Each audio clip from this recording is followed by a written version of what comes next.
Attendez, on a eu le droit à quelques infos. Alors pour commencer, Rafinha est forfait contre Majorque. Le Brésilien ne s'est pas entraîné aujourd'hui et vise désormais un retour pour les demi-finales de la Copa del Rey. En vrai, c'était prévisible parce que dans le communiqué du Barça, on nous parlait d'une absence de 1 semaine. Et j'espère que les 1 semaine, c'était réel, hein. J'espère qu'ils ont pas dit 1 semaine histoire de nous balader comme d'habitude. Et finalement, il va être absent 2 semaines, 3 semaines, hein. Non, parce que le Barça, on les connaît. Alors ça, pour le coup, s'il vous plaît, écoutez bien parce que c'est effrayant. Le Barça, lors des 4 derniers matchs. Oviedo, 4 grandes occasions manquées. Copenhague, 3 grandes occasions manquées. Elche, 10 grandes occasions manquées. Albacete, 6 grandes occasions manquées. Premier degré, c'est effrayant. Hansi Flick est satisfait et heureux de la dynamique de jeu de Barcelone ces dernières semaines. La seule chose qu'il réclame, c'est une meilleure finition de la part des joueurs. Il sait qu'il sera impossible de gagner la Ligue des Champions si tant d'occasions sont manquées. Déjà que défensivement c'est chaud et que le Barça d'Hansi Flick mise tout sur l'attaque, si en LDC le Barça se permet de rater des occasions comme on l'a fait par exemple contre Elche la semaine dernière, croyez-moi, on va le payer très cher. Ces dernières semaines, Lamine Yamal s'est entièrement concentré sur le football. Il se fait discret sur les réseaux sociaux et évite les apparitions publiques. Il ne souhaite pas attirer l'attention de manière indésirable et estime qu'il devient peu à peu l'un des leaders de cette équipe du Barça. Les stories avant les matchs, etc. maintenant c'est terminé. Maintenant on a un Lamine Yamal qui est concentré à 100% sur le football et n'hésitez pas à me dire dans les commentaires si ça vous plaît. Et pour finir en beauté, bientôt 62 000 spectateurs au Camp Nou. Le Barça espère obtenir la licence 1C ce mois-ci pour valider cette nouvelle jauge. Si le match contre Majorque le 7 février arrive un peu tôt, le club cible la réception de Levante le 22 février pour l'ouverture du Goal Nord. Je rappelle qu'actuellement le Barça a déjà obtenu la phase 1A et la phase 1B, ce qui veut dire qu'actuellement le Camp Nou peut accueillir 45 000 personnes avec la partie en rouge et la partie en bleu, et on espère que pour le match contre Levante on pourra en accueillir 60 000 avec la partie en jaune. Bref, en tout cas n'hésitez pas à me donner vos avis dans les commentaires, histoire de savoir ce que vous en pensez,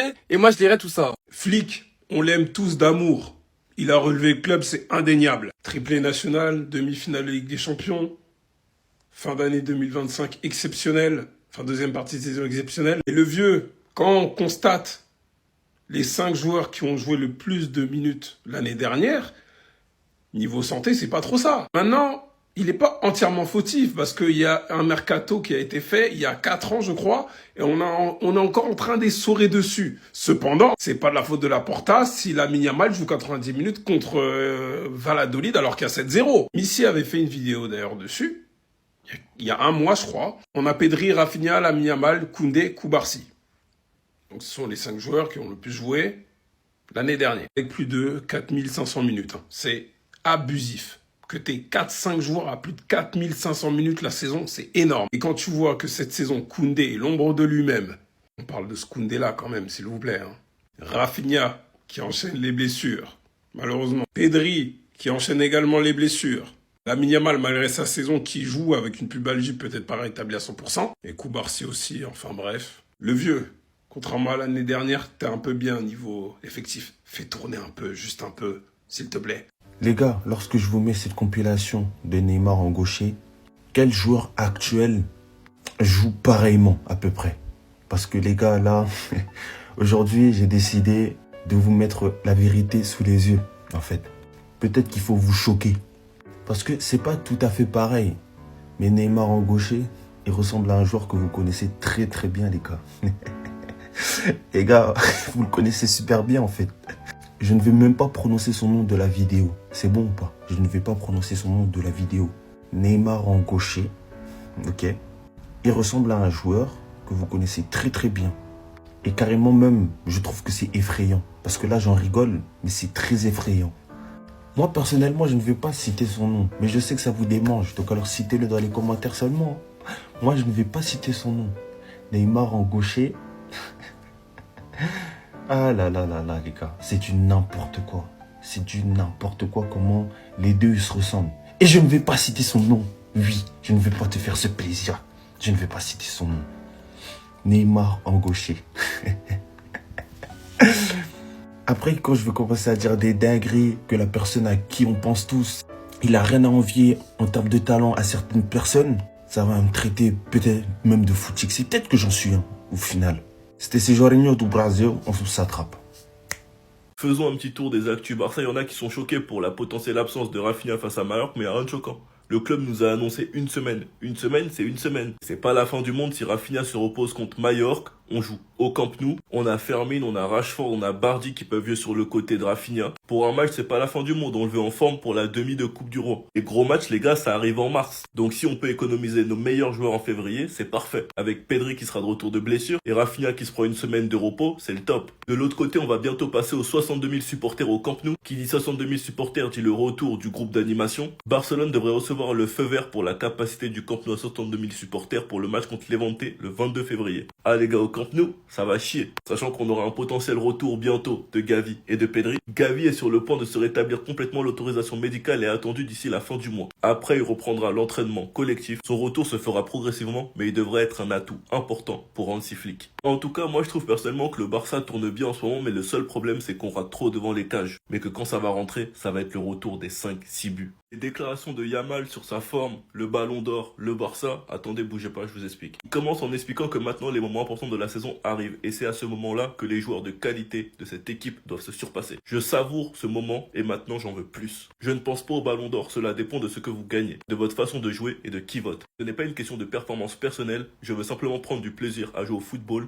et gagner des titres avec Barcelone et l'équipe nationale. On voit qu'il apprend en maturité. Mon objectif est de jouer pour que l'équipe gagne. Mon style de jeu ne se repose pas sur les buts, cela suscite de la controverse. Car je peux bien jouer et les gens diront que je n'ai pas bien joué si je ne marque pas. Puis si je marque, ils peuvent dire que j'ai marqué mais que je n'ai pas bien joué. En tout cas, il est dans un mindset totalement différent avec une petite pause des réseaux. Il a sûrement des objectifs à atteindre. Il sait la valeur qu'il a au Barça et son rôle. Il sait qu'on arrive dans les matchs importants et qu'il doit se montrer important et haut niveau. Mais il faut surtout pas que Flick oublie que ce sera une très longue saison pour lui et qu'il commence à l'économiser et à le sortir de temps en temps. Car personnellement, je trouve qu'il joue beaucoup trop. Et il faut pas qu'on le perde au moment le plus important. Vous avez tous vu cette nouvelle comme quoi Lamine Yamal aurait décidé de s'éloigner des réseaux et que Lamine poste moins, blablabla pour se protéger. Il y a une partie de moi qui me dit tant mieux, comme ça je souffrirai moins sur l'application quand ça se passera mal. Mais il y a une autre partie qui me dit que je vous déteste car c'est de votre faute. À cause du harcèlement, du mensonge, de la calomnie, de la haine gratuite, de la jalousie, le Yamal RP Ego c'est fini. Et je ne veux pas entendre dans quelques mois, ouais le Lamine avec de l'ego, le Lamine qui mettait des stories, il me manque. Je vais tous vous baffer. Non, là, je vais tous vous baffer. Parce que vous lui avez tous reproché ça. Certains l'ont insulté, l'ont détesté, ont même inventé une personnalité en expliquant qu'il est arrogant. Il y en a d'autres qui nous ont expliqué que ça va être un pétard mouillé. Il y en a un autre qui nous a expliqué que humainement, ta mère, hein, on n'a pas oublié. Et moi, ce que je trouve triste, c'est que quand il le faisait et que ça passait, tout le monde kiffait. Face à la France, face au Real, face à l'Atlético, face aux Pays-Bas, face au Bayern, encore une fois face à la France. Mais depuis qu'il a flop face au Portugal, le retournement de veste, on l'a vu. Comme quoi il fait que parler et que perdre. C'est juste le jeu de façon qui dit moins story, dit moins de blabla des haters. Et il y a une petite partie toxique de moi les gars qui vous en veut terriblement. Nous sommes qu'en février, donc c'est pas alarmant. Mais Marcus Rashford, fais attention à toi.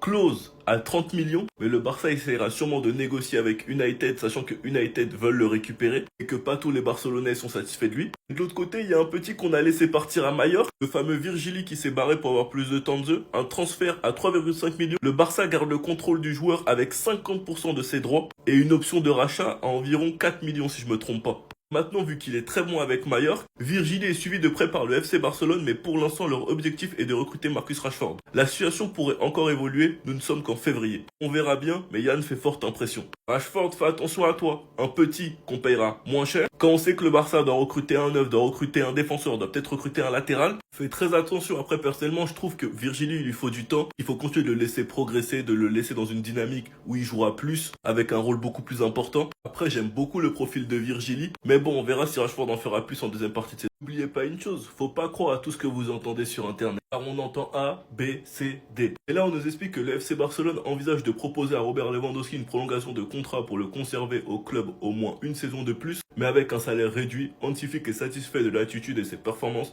de Lewandowski. Alors qu'il y a quelques mois on a entendu que Fabrizio Romano nous avait expliqué qu'il devrait pas prolonger. Même si je pense pas que mon club pourrait faire ça, et si le Barça prolongeait Lewandowski pour pouvoir le vendre au prochain mercato hivernal ou estival. Car on sait tous très bien que la MLS et l'Arabie Saoudite sont intéressés par lui. Si c'est ça, c'est du génie, j'applaudis d'écho. Mais je sais pas si on a ce vice-là. Parce que Lewandowski, les gars, pour l'Arabie Saoudite ou la MLS, c'est un billet gratuit. Mais vraiment gratuit. On sait tous très bien à quel point ils sont intéressés par lui. On sait très bien que le Barça cherche un neuf pour cet été. Et on sait aussi que Ferran Torres devrait prolonger. Plusieurs sources ont confirmé la satisfaction de Hansi Flick et du reste du club concernant Ferran Torres. Par ailleurs, des discussions en vue d'une prolongation de contrat débuteront le moment venu. Bref, attendons de voir si des sources confirment. Il y a quelques mois, Fabrizio Romano nous avait clairement expliqué que ça allait être la dernière saison de Robert Lewandowski. Enfin bref, sinon vous les gars, vous en pensez quoi? Ramenez-vous sur cette importance en nu. Les Barcelonais, méfiez-vous, méfiez-vous. Vous le savez, les élections présidentielles du Barça s'approchent à grands pas et Joan Laporta va démissionner dans quelques semaines, si ce n'est quelques jours. Donc attention à toutes les rumeurs que vous voyez en ce moment. Dites-vous que les réseaux sociaux sont vraiment le lieu où les opinions publiques vont se former, où Laporta sait que c'est là où il va aller chercher aussi des votes. Et comme ce qu'explique ici un journaliste espagnol, comme David Beckham l'était en 2003 ou Lionel Messi en 2021, Julián Álvarez pourrait être la nouvelle arme électorale de Joan Laporta pour remporter la présidence du Barça. Vous avez tous remarqué que dernièrement, on entend de plus en plus parler de Julián Álvarez au Barça, que le Barça se mettrait sincèrement sur le dossier et que ce ne serait plus qu'une rumeur. Pareil, là, on voit que le journal Marca, qui est un journal madrilène, attention, nous dit que Messi aurait apparemment décidé de retourner au Barça dans le futur, même si il ne sait pas encore dans quel rôle. Marca, média madrilène, ils savent très bien que Joan Laporta, avec Messi, les relations ne sont pas très bonnes. Vous voyez où je veux en venir. Moi, je vous conseille, les gars, de rester concentrés sur l'équipe et sur ce qui va arriver. On a compris que les nouvelles concernant le mercato, le recrutement d'un numéro 9, ils essaient de rentrer dans nos têtes. Et c'est mort. Donc préparez votre mental à entendre dans les prochaines semaines beaucoup de Julián Álvarez, beaucoup de retours à la règle du 1-1. La semaine dernière, c'était 14 millions, après c'était 10 millions. Franchement, les gars, restez concentrés. Le FC Barcelone a tranché concernant le futur de Robert Lewandowski du côté du club. N'oubliez pas que l'attaquant polonais est en fin de contrat le 30 juin prochain, dans moins de 5 mois. Et on apprend aujourd'hui que le Barça serait prêt à offrir à Robert Lewandowski une prolongation de contrat d'1 an supplémentaire jusqu'au 30 juin 2027. Du coup, ils sont intéressés par un accord prévoyant avec une grosse réduction de salaire. Et il aura un rôle secondaire, ce serait plutôt maintenant un super sub. Donc les discussions avec le joueur débuteront très prochainement. Après-demain, donc samedi après-midi, 16h15 précise, le FC Barcelone reçoit l'équipe de Majorque pour un match de Liga. À noter que Rafinha, les gars, devrait manquer le match de nouveau. Il avait déjà été forfait avant-hier contre Albacete. Et concernant cette rencontre, on va retrouver l'ancien joueur du Barça, Pablo Torre. Mais pas que le Barça l'avait vendu à Majorque, équipe que le Barça affrontera après-demain. Et samedi, Pablo Torre fera son retour au Camp Nou, le stade où il n'a joué que 34 minutes, réparties sur 4 matchs. On va parler cette fois-ci d'un joueur en très grande forme. C'est lui, bien sûr, c'est Lamine Yamal qui est actuellement peut-être sur sa version prime.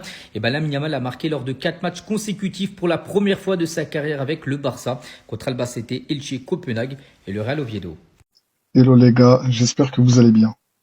Et si le retour en grâce de Lamine Yamal se cachait derrière ce nouveau comportement, derrière le fait de ne plus se montrer sur les réseaux sociaux, derrière le fait d'être beaucoup plus discret, derrière le fait de cesser de se montrer publiquement, derrière le fait de concentrer ses réseaux sociaux uniquement dans un but de partage de résultats, et non plus de montrer sa vie, de l'exposer, d'attirer l'attention, mais surtout d'attirer la jalousie des gens. Cette jalousie qui vous a poussé à dire l'année passée, on vous a tous vu, que Lamine Yamal était quelqu'un de mal éduqué, que Lamine Yamal était quelqu'un de mal élevé, que Lamine Yamal était quelqu'un d'arrogant, que Lamine Yamal était quelqu'un de mauvais, que Lamine Yamal était quelqu'un qui ne respectait pas sa famille, ses parents, ses grands-parents, que Lamine Yamal n'était pas digne d'être un vrai Marocain, sous prétexte qu'il dansait. Et j'en passe, et des meilleurs. Aujourd'hui, on est vraiment très content de le revoir au premier plan, par le football, et non pas à cause d'autre chose, mais ni oubli, ni pardon. On se rappelle très bien de ce que vous avez fait, de ce que vous avez dit sur lui, les gars.